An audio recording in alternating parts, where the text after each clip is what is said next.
देखिए, क्योंकि चुनाव के अंदर सभी कार्यकर्ताओं ने मजबूती से काम किया है और सभी से बैठ करके उनसे चर्चा जो कार्यकर्ता को मिली थी और उन्होंने जो नीचे काम किए उसके बारे में चर्चा हो रही है।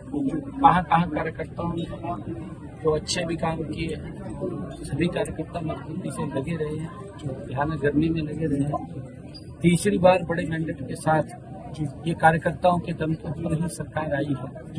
आदरणीय मोदी जी और डबल इंजन सरकार की नीति जो मजबूती से नीचे तक पहुंची है और उसकी चर्चा हमारे कार्यकर्ताओं ने घर घर जाकर के की, उसका परिणाम है। और उसको लेकर के अलग अलग जो जिम्मेवारी जिन कार्यकर्ताओं को जहां जहां दी गई थी उन सबसे बैठ करके बातचीत हो रही है। अभी हमारे कोर कमेटी के सभी पदाधिकारी थे, उनसे बातचीत हो रही थी, क्योंकि एक मेंबरशिप का बड़ा अभियान सदस्यता ग्रहण का चल रहा है। उसको लेकर के अलग अलग जिम्मेवारियां भी सौंपने का डिस्ट्रिक्ट वाइज काम किया है, ताकि जो टारगेट मेंबरशिप का लिया है 50 लाख का, उसको जल्दी हरियाणा पूरा करेगा।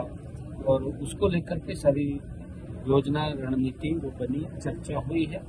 और क्योंकि सरकार भी गति से, क्योंकि हमने तीव्र गति से काम करना है और उसको लेकर के कई ऐसे विषय होते हैं, उन विषयों को भी हमने डिस्कस किया। सर, सरकार जो काम कर रही है उनको संगठन के लोग जो वो नीचे लोगों तक सरकार की योजनाएं, सरकार के फैसलों को किस तरह से लेकर जाए, और जल्द से निकाय चुनाव कई जगह प्रस्तावित है, उसको लेकर संगठन कितना तैयार है, सब पार्टी कितनी तैयार है? नहीं, हमारी लगभग तैयारी है। और क्योंकि मेंबरशिप चल रही है, ये सदस्यता अभियान जो ही अपना समय पर होता है और इस बीच में देख करके, क्योंकि हमने टारगेट रखा है 50 लाख का, जल्दी ही और पूरा कर लिया जाएगा।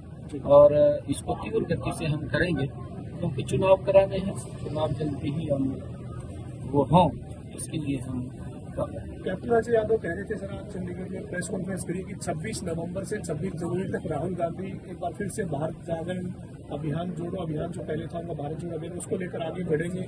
जातिगत जनगणना हो, इसको लेकर देश को जागरूक किया जाएगा। और जो पूरे देश में जाएंगे, 2 महीने का ये उन्होंने अपना कार्यक्रम कांग्रेस ने बनाया है सर। और जातिगत जनगणना की बात कांग्रेस बार बार करती है सर, आप क्या कहेंगे? देखिए, क्योंकि मेरा जो मानना है, कांग्रेस 50-55 साल तक सत्ता में रही और कांग्रेस ने जो अपेक्षाएं देश को कांग्रेस से थी वो पूरी नहीं कर पाई। उन्होंने बेशक अपनी अपेक्षाएं पूरी कर ली हैं, कांग्रेस के नेताओं ने, कांग्रेस के लोगों ने, उन्होंने शायद अपनी अपेक्षाएं पूरी कर ली, तो देश को जो अपेक्षाएं थी उससे देश वंचित रहा है। अभाव था हर चीज का। ये कैप्टन साहब को भी मैं तो आप सबसे कहूंगा कि आप सब जागरूक पत्रकार हैं, जब ये लोग इस प्रकार की बात करते हैं तो उनसे जरूर पूछना चाहिए। जब सड़कों का भी अभाव था इनके समय के अंदर, गैस का भी अभाव था, विकास का भी अभाव था, सड़कें भी नहीं बनती थी, मेडिकल कॉलेजों का भी, हेल्थ का भी अभाव था, एजुकेशन का भी अभाव था इनके समय के अंदर। परंतु क्योंकि जब देश ने इनको देख लिया है, कांग्रेस पार्टी को, और उनको नकार दिया है, जब इनको नकारा है तो इनको फिर इस प्रकार की बातें याद आती हैं कि ध्यान डाइवर्ट करना है, जनगणना करानी है। भाई थारे को किसने रोक लिया था? 55 साल तक रहे हैं और ये भी मंत्री थे उस सरकार में जी, आवाज उठानी चाहिए थी भाई जी जनगणना कराई जाए। परंतु जब तो ऐसा लग रहा था अभी वोट तो ले लेते थे जी, पिछड़े का भी शोषण करते थे जी, और एससी का भी शोषण करते थे, आम व्यक्ति का भी शोषण करते थे, तब तो ध्यान नहीं रहता था भी वोट दे रहे हमें। अब जब उन्होंने नकार दिया, अब कई प्रकार की बातें इनके ध्यान में। सर, झारखंड और महाराष्ट्र को लेकर क्या कहेंगे? आप भी चुनाव प्रचार में गए थे सर, वहाँ के ये नतीजों में कितना आश्वस्त है? हरियाणा का असर नहीं, पूर्ण रूप से बिल्कुल। लोग देखिए, नीचे लोग इस बात को पूरे अवगत हैं कि मोदी जी ने जो काम किए उसको कोई नकार नहीं सकता पूरे देश के अंदर, क्योंकि इतने जबरदस्त काम हुए कि पहली बार ये सरकार गरीब के घर में पहुंची है। नहीं, आज तक तो गरीब तो देखता रहता था सरकार कहाँ है, दिखाई नहीं देती थी सरकार। परंतु अब गरीब व्यक्ति को ये लगने लगा है कि जब से मोदी जी 2014 से प्रधानमंत्री बने हैं कि एक्चुअल में गरीब की अगर किसी ने सुध ली है या गरीब के बारे में विचार किया है तो ये नरेंद्र मोदी डबल इंजन की सरकार ने विचार किया। उसका परिणाम है कि अंतिम छोर तक गरीब के घर तक योजना पहुंचाने का लाभ नरेंद्र मोदी की सरकार ने किया है।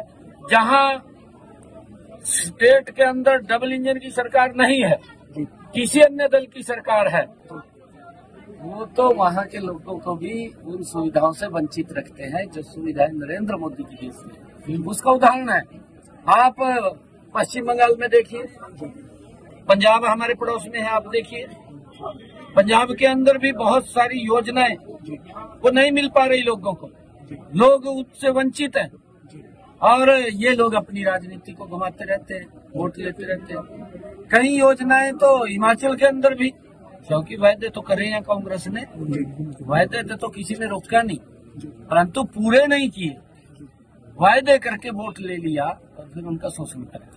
अब तो आप आश्वस्त है एनडीए और बीजेपी बिल्कुल बिल्कुल, महाराष्ट्र के अंदर भी दूसरी बार बहुत बड़े मैंडेट के साथ आदरणीय नरेंद्र मोदी जी के नेतृत्व के अंदर एनडीए सरकार बन रही है, डबल इंजन की सरकार बन रही है। झारखंड में बन रही है, क्योंकि मैं जीरो ग्राउंड के ऊपर रहा हूँ। लोगों का एक बड़ा जोश, जो उत्साह, आम पब्लिक क्योंकि मोदी जी की नीतियों से बड़ा प्रभावित है और वहाँ पर जो 2.5 सालों के अंदर हमारी सरकार ने काम किए हैं वो ऐतिहासिक काम।